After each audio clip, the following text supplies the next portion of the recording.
another rewatch video. I'm back. Okay, I took a bit of a break to, interview my amazing sister. If you haven't seen that video, you should, because my sister she's amazing. And then also I took a week off it wasn't really a week off because I was working on something that you're all gonna see soon enough, I guess. But now we're back for a rewatch, and it is episode 6, and there's a loud motorcycle. I don't know if you can hear it, but I have way too many notes on this one, so it's gonna be fun, or interesting, or pain in the butt to edit.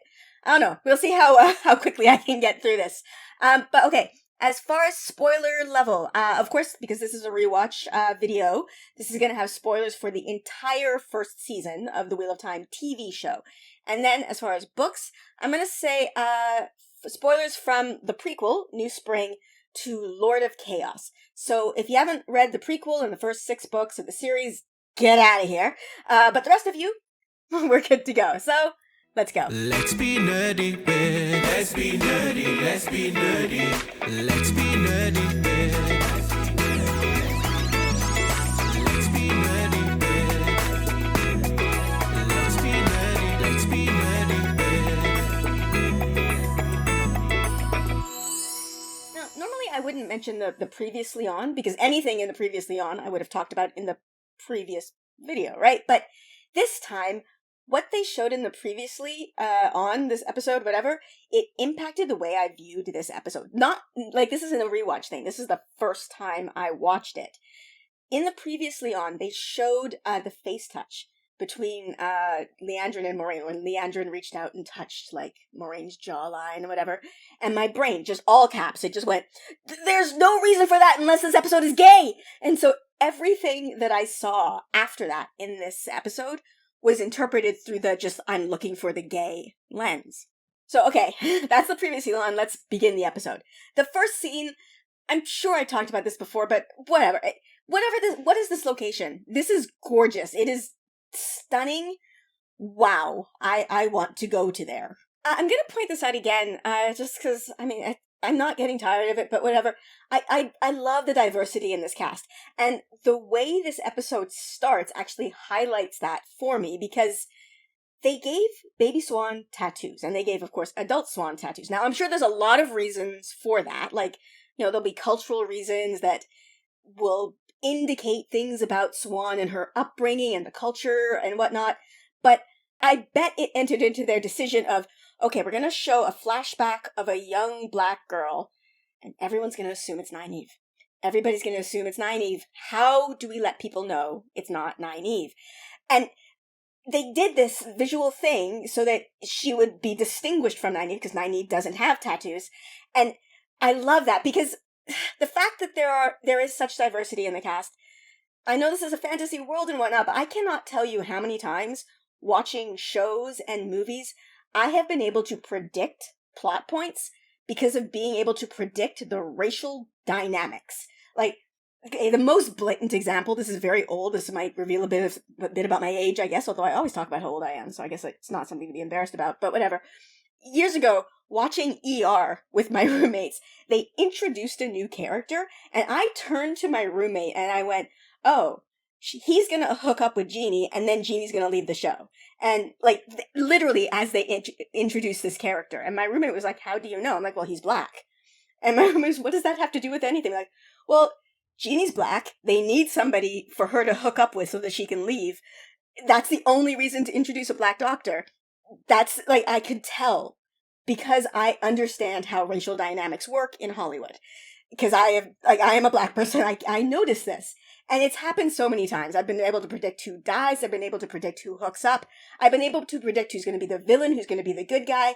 I've been able to predict literal plot points like, oh, that's the sassy gay friend. Well, what's going to happen is he's going to say something to bolster the female main character, and it's going to give her the gumption to do the thing she needs to do. And then he's not really going to do anything. Like, I've been able to do this because when you don't have diversity, or when any marginalized group there's only one of them in a show, I know who they're going to be, because that's what it's a pattern. And when you break that pattern, it's wonderful. It's wonderful. And I know this is a silly thing, but it was just seeing this again and being like, yeah, I bet you that went into that decision of making the tattoos, giving Swan the tattoos, is because there is so much diversity in the show that you can't assume based on race, who or what any character is going to be or what they're going to do, who they are going to be. And I love that. That was a rant. That was not even in my notes. Oh, this video is going to be interesting. Okay. I've already talked about my theory that Siuan is going to be the one to undo Moiraine's shield, which I believe it is a shield. I believe that Moiraine is instilled. And I believe that her shield was tied off by Ishii in that final episode. And I've learned, because I listened to the Wheel Takes podcast, as all of you should, that the rule of threes is something that's very important. If something happens 3 times or if something is pointed out 3 times, you need to pay attention to it. In this episode, Siuan and knots are brought up 3 times. First thing, of course, here we see her untie knots. Then her dad tells her to practice her knots and lures every day. And then we actually see her doing that, practicing her knots and lures. That's 3. I think that's important. I'm going to point something else out. I have it here in my notes, and it breaks my heart. But this is not something I thought of. This is something my friend Bree, mostly Bree on Twitter, she pointed out. And it just, it makes this so sad. Siuan, basically she loses her father here. I'm assuming in the show canon she never sees her father again. Her father, we see, uses a lot of fish and fishing metaphors. What is Siuan famous for, among other things? Like, she's famous for using fish metaphors, and when she does that with this new show canon, she's just trying to hold on to the memory of her father, and oh, that's heartbreaking. There was a lot of chatter I saw online about how crazy it was that, like, her father just sent her off to do this journey on her own. But we literally heard something very similar to this in the very first episode, and nobody noticed it. Maybe because it wasn't on water? Maybe water makes it... I don't know. It's on a river. She's not on the ocean, so it's not like it's going to be that. But whatever. The old wisdom from the 2 rivers walked to the White Tower, and it took her months when she was 13, which is the same age, or approximately, as what Siuan appears to be here. So it seems that this is just a thing in this world. All right. Now we go after the credits, and we are in the White Tower. And, okay, as I said, I was primed for gayness because of the previously on. And Moiraine. If you focus on Moiraine is having a meltdown here. So, like, it's quiet, it's an internal meltdown, but if you watch her carefully, like, okay, so another thing I learned listening to the Wheel Takes podcast is that, you can basically reference any part of the body and attach the word acting to it. Moraine's back acting, her shoulder acting, like, she's taking super deep breaths because she's about to see her girlfriend for the first time in 2 years. And like, this is not a rewatch thing for me, actually. This is something I noticed the very first time. Trying to think of a way to say this tactfully, but I don't know that there is, because this is literally what went on in my head, was just, oh shit. Moiraine is she's super horny right now. I mean, just like last night she opened that Terangrial for a booty call, and that's her girlfriend. I'm pretty sure I know what's happening in her head right now. And then, okay, there's this, like, double blink thing that she does when she first sees Siuan, and I'm not sure this will make the edit, but okay, literally what went on, this is the word that entered my mind when I saw that little double blink, was sploosh.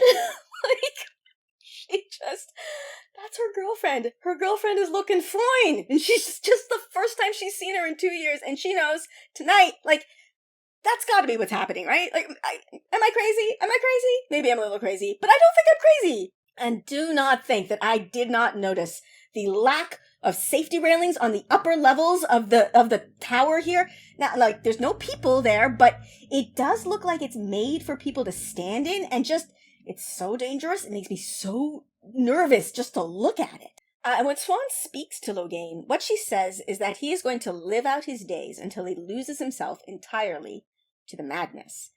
And I know, like, this is a new observation, a new thought. I wonder if this is a change, sorry, traffic, to the canon for the show, or if she's talking about, like, the madness of the depression that comes to gentlemen, because, correct me if I'm wrong, but I'm pretty sure book canon is that he will not become any more mad, like, from the taint, after he's gentle, because he's no longer touching the taint, so that madness will not progress. So what is she talking about?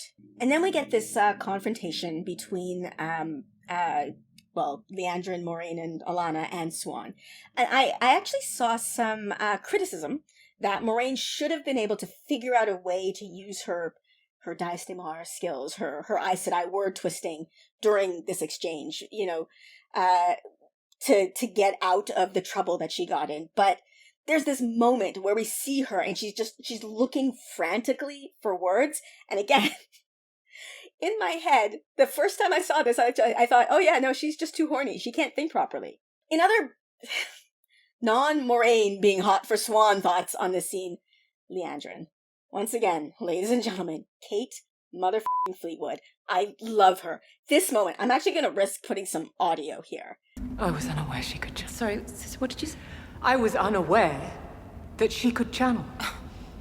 I love this exchange. It cracks me up. Like, this time around watching it, I rewound and watched it like 10 times. I don't know why. I love it. Everything about it is perfect. Okay, but as much as I love that moment, I'm still curious about what this means for how they can detect other female channelers. Because, okay, look, I've beaten this horse near to death, but she knew Egwene could channel before she took her through the novice exercises out, like, by Shadar Logoth, how they say in the show, whatever. Right? Like, she took her through those exercises because she knew she could channel. How? If she knew that Egwene could channel, then she should have known that Nynaeve could. And so how can she say this? I know I've read people's theories that I was not aware that she could channel voluntarily, or I don't know, like, I don't know, there's some twisting, but I don't know, I'm just confused. I will let it go, though, because this exchange, it's just gold. This time around, while I was rewatching, I have to say, I have to commend the writers on how they managed to get so much background information about Swan and Moiraine out during this exchange in a way that feels natural, like you don't notice it. We learn, like, from the, cold open that Swan was poor, but now we know that she has come up pretty much as far as a woman can in this world. And we learn that she was once Blue Aja, which we now know apparently means that she's a gatherer of secrets. And we learn Moraine's full name and that she has noble heritage, which is something that was alluded to before, but this really slams it home. And it comes out so naturally. That's really, really good writing. And then this exchange between Liandrin and the Reds and Moiraine, everything about this feels like high school to me. Like, I want lockers behind them as they're talking. Even the face that Alana makes at the end, it's fantastic. It's perfect. Here is Moiraine in a tea shop. Why is nobody else in this tea shop? All the other teapots, they look like they're steaming, right? Like, or is it something else that's Why is nobody there? Why is Moiraine the only person here? It's interesting to me that both Matt and Rand have come to the conclusion that Matt can channel when he hasn't actually channeled. Like, the story that Tom told involved his nephew Owen channeling. Matt hasn't done anything. He hasn't done any magic stuff. He's just been sick. Which is interesting. Like, it might give some insight into the perception of what male channeling is if you can just look at somebody and see them sick and go, well, that must be male channeling. He hasn't done anything, though. It feels like they've jumped to a bit of a conclusion, although it's a conclusion that Tom led them to, so. Still gonna call it out because I still love it. I love the dynamic between Moiraine and Nynaeve. Nynaeve she can't hold her own against Moiraine at all. And, okay, to be fair to my girl Nynaeve here, Nynaeve thought that Matt could channel. So she probably thought that the darkness that Moiraine references here was the taint or the madness or whatever language they have to discuss the darkness in male channelers here. She didn't know about the dagger. And, it's a very good takedown that Moiraine gives, but with the information that Nynaeve had, she was kind of showing wisdom, or I don't know, she was trying to protect him from being gentled. Wisdom doesn't always mean you're going to make the right decision, especially if you're trying to make a decision based on faulty information. Just trying to support my girl here. Now, I think I've brought this up before, but I don't know where. How does Mygon know that an Aes Sedai sank the Terran ferry? No one else was there. Anyone near enough to see it almost certainly ended up as a Trolloc snack. The one theory I've heard is that perhaps a dark friend could know, like maybe a Murdral told a dark friend and then that somehow made its way to Mygon's spy network, which, okay, that's a viable option, but I don't know, still, it's a little odd to me that she knows this. The subtle acting on Moraine's face here when Egwene gives her back the rings, it's great. Yeah, okay, I'm reading a lot into it. I don't know if this is what was intended by Rosamund Pike or the directors, but you see her, she looks at all of the rings, and you have to think that she knows what sister belonged to each ring. So this is like basically being given your family or loved one's remains. Like, there's a sadness on her face that she hides. This is, again, part of that Aes Sedai calm. I can see it behind the mask that she's showing. And then when Egwene says, Valda won't hurt any more of your sisters, which, no, Egwene, but okay. Anyway, when Egwene says that, you see pride on Moiraine's face, like maybe gratitude. I get it. From that, I get a whiff of that moment. I think it's in The Great Hunt, when Egwene is hiding Rand and Moiraine sees them, and Moiraine thinks something like she'll do well in the tower or something. I think that's even one of the first times she says Egwene would make a good Amerlin or something. That's what I see in this facial expression of Moiraine's here. 2 thoughts on this moment here. Moiraine's room, so empty. It's so empty. And second thought, Lan, excellent wingman. And now we get to this ter'angreal. And we know that it's a ter'angreal because of the X-ray material, which, if I'm remembering correctly, the X-ray material talks about this ter'angreal and uses the word travel or traveling, which I know a lot of people read and assumed meant that this ter'angreal must make a gateway, which I don't know. If that's what the X-ray material meant, I don't believe it. I don't take it as canon, because this does A, not look like a gateway to me, and B, it very much looks like they are going to some sort of Tel'aran'rhiod adjacent place, like a dream shard, perhaps, or something. Even the lighting, like the way the light comes through, like the slats in the wood, makes it look dreamy to me. Okay, I'm gonna try and refrain from going on a rant, or at least too long of a rant, because I already did one in this video. But I had comments on my videos about this episode, and I saw these comments everywhere else online about how in this episode they went full Game of Thrones and threw in an unnecessary gratuitous sex scene in here, and and they're being salacious and just trying to pull people in with sex and bloody hell. Moiraine and Swan kissed once. It's a very, very short kiss, and then they fade to black, and it's just, whenever anything queer happens, people just, they make it way more sexual than it is. Like a straight couple holding hands, oh, they're holding hands. A gay couple holding hands are shoving their sexuality down my throat, and it's, no, they're not. When gay people do things, the same things that straight people do, people just turn it into sex in their minds, and that is just, it is a form of homophobia. It is. And if that's something that you do in your brain, you need to examine it. Because straight people holding hands, straight people kissing each other and then fading to black is not a sex scene. Rand and Egwene made out several times for a long time, and nobody called their kissing sex. But people called this, it's one kiss. Like, they don't even kiss a second time. People called this a sex scene. It drove me crazy. Sometimes the internet makes me angry. Okay, but away from that angry rant to happiness. Apparently this on your knees, this repetition of the on your knees moment from the tower, or the hall of the tower or whatever, apparently this line was improvised by Rosamund Pike during a rehearsal, and then they decided to incorporate it into the scene, which is amazing. Rosamund Pike's a genius. It's perfect. I'm shocked to know that this wasn't a part of the original script, because it's so perfect. This is not an important observation, but for the most part, so far in the show, the use of, like, the book swears, like blood and ashes and light, whatever, I have not heard somebody up until this point in the show use them in a way that has sounded natural. It always sounds a little forced to me, but here, when Moiraine says, "Light, your taste in ale hasn't improved," this feels completely natural to me. Like, it's to the point that I didn't even notice it was a in-world swear word for the first several times that I watched this episode. I think this was pointed out on the Wheel Takes podcast. What is that? Is that 3 times in this video that I've mentioned their podcast? I love them. You should listen. But, okay. Notice how Swan and Moiraine mirror each other. They're both wearing white at the beginning, and then when they are, post-coital and cuddling, they're both wearing red or reddish. It's a subtle way to show their mirroring, and they're good. The people making the show are good at their jobs. It still hurts at the very first time we hear the word stilled. We hear it from Swan. It gets me right in the feels. Okay, so you know how I loved that scene in the Hall of the Tower where Leandrin had the upper hand? Well, I really, really love this scene where Moiraine just yanks that hand back down, right? Like, there's no subtlety in this. She is just done. She is not using Dias Daymar. She's not using Aes Sedai twisting. She's just direct for the jugular. She stalks Leandrin down, and she threatens her.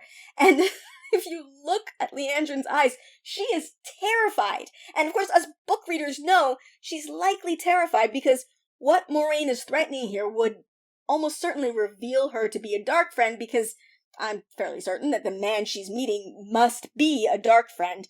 Might even be Thane. Like, who knows? But whatever. This is a fantastic moment. It's just, Moiraine, I'm done. I'm done with subtlety. Back off. Oh, I love it. Speaking of things I love, I also love that Lan warns Moiraine that Loial is quite upbeat, and that her response is, I can handle that, as if his being upbeat is something that has to be handled. No railing on Moraine's balcony. What the hell? This is not safe. Like, it's not even not safe just for human people. What if you drop something round and it just rolls out the door and off the edge of your balcony? There's no, where is the planning? What is happening here? You gotta love this, right? Egwene looking at the Amerlin seat. And I gotta point out something that came out in my comments. In one of my videos on this, there are 3 Amerlin seats in this episode. We have Swan, the actual physical Amerlin seat, and Egwene, but actually, there are 4 Amerlin seats if you include Moraine's face. Heyo! I still can't get over the fact that Moiraine didn't tell Egwene that Nynaeve was alive before this reunion. She loves the drama. I can't say I blame her, but it's a bit extreme.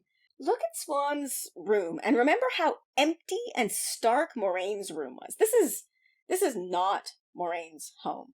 And thinking back to New Spring and Moiraine and Swan talking about, their lives and their hopes and their dreams and going on adventures, it kind of makes me sad how much this indicates that this is very much Swan's home. This is not what she wanted from her life. She says as much in this episode, but it makes me sad to think about.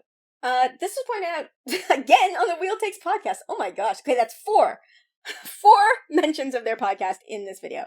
But this blue box, do you think this is the, Swan's exploding box? Like the exploding box that she has a weave on? If anybody else opens it, it burns. The one that I think it set fire in, was it Elida's hands? In Shadow Rising? Because, yeah, they really highlight it. They show it, in frame a couple of times in this scene, and I think it should be significant because of that, but I don't know, it'd be cool if that's what it was. I absolutely love Swan's teacher voice here. I'm the Amerlin seat, but today you can call me Swan. It's just so, yeah, I've used that voice a lot. Again, just gonna point out here that Nynaeve is able to maintain her backbone in front of Swan for a significant amount of time, at least. And Swan is literally the most powerful woman in the world, but Moiraine, or Nynaeve, literally, she can't hold her own against Moiraine, even for a second, which I think it's incredible. It's my headcanon of their dynamic just thrown on screen in front of me, and I love it. But of course, okay, again, Swan was able to rein her in, with a finger. Just a finger, and okay, I gotta tell you, one of the times that I was rewatching this, I had the thought, because sometimes I'm 12, I had the thought, what'd that finger do? That Moiraine knows. Okay, moving on from that immaturity to more mature thoughts. This time I noticed, I don't know why, but I was paying attention to what Swan was looking at while she was talking. And I noticed this time that when she says, the wheel does not care if you are young or afraid, when she says those 2 things, she looks right at Nynaeve.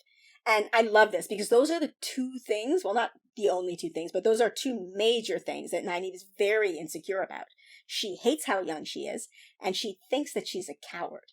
So because that connection worked, that made me pay attention to what she says when she looks at Egwene. And she says, petty or weak.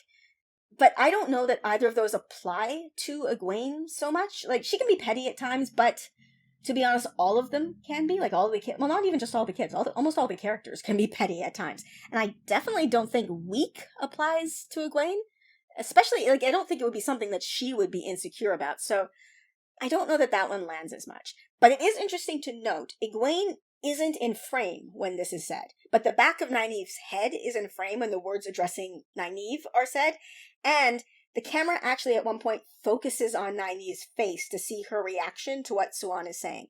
So I think we're supposed to be making more of a connection between what is being said and Nynaeve, and maybe we aren't supposed to be making that connection between the dialogue here and Egwene. The camera does eventually focus on Egwene, but it only does this when Egwene does the Egwene thing, where she hears all of this, takes it in and goes, okay, well, what do we do now?